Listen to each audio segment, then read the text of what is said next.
महाराष्ट्र दिनाच्या सर्व मराठी जनांना हार्दिक शुभेच्छा। आज आपला महाराष्ट्र झालाय 66 वर्षांचा। मुख्यमंत्री देवेंद्र फडणवीसांनी हुतात्मा स्मारकाला केलं अभिवादन। महाराष्ट्र हे देशाचं ग्रोथ इंजिन असल्याचं केलं अधोरेखित। एक्सप्रेसवरच्या मिसिंग लिंकचं आज होणार लोकार्पण। प्रवाशांची वाहतूक कोंडीतून होणार सुटका, तर वेळेत देखील 30 मिनिटांची होणार बचत। जगभरातल्या कामगारांसाठी आजचा दिवस महत्त्वाचा। जागतिक कामगार दिनाच्या सर्व श्रमिकांना शुभेच्छा।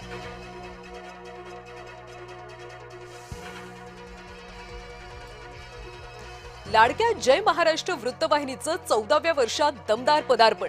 13 वर्षांचा जय महाराष्ट्र वृत्तवाहिनीचा दणदणीत आणि संस्मरणीय प्रवास। गेल्या 13 वर्षांपासून जय महाराष्ट्राची थेट अचूक बिनधास्त पत्रकारिता। जनतेशी बांधिलकी ठेवत जय महाराष्ट्राचा प्रशासनावर अंकुश।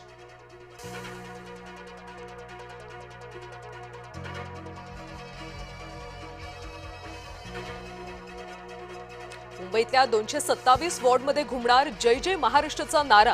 भाजप मुंबईकडून महाराष्ट्र दिनानिमित्त विशेष कार्यक्रमाचं आयोजन। मुंबईत एकाच वेळी 227 ठिकाणी सकाळी 11 वाजता कार्यक्रमाचं आयोजन।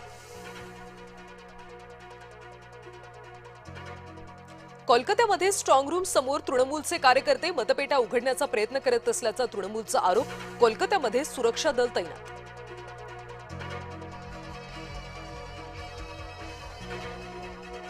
राज्यामध्ये आजपासून जनगणना। 15 मे पर्यंत ऑनलाईन माहिती भरण्याची संधी।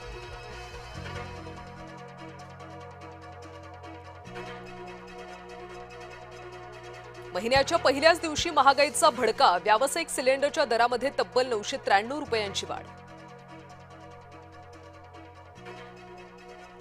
पश्चिम रेल्वेच्या प्रवाशांना गिफ्ट। आजपासून 15 डब्यांची लोकल धावणार।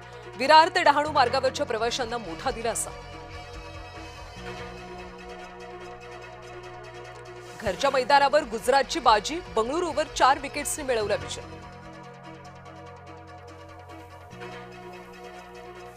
आज जयपूरमध्ये राजस्थानसमोर दिल्लीचं आव्हान। दोन्ही संघ विजयासाठी कंबर कसणार।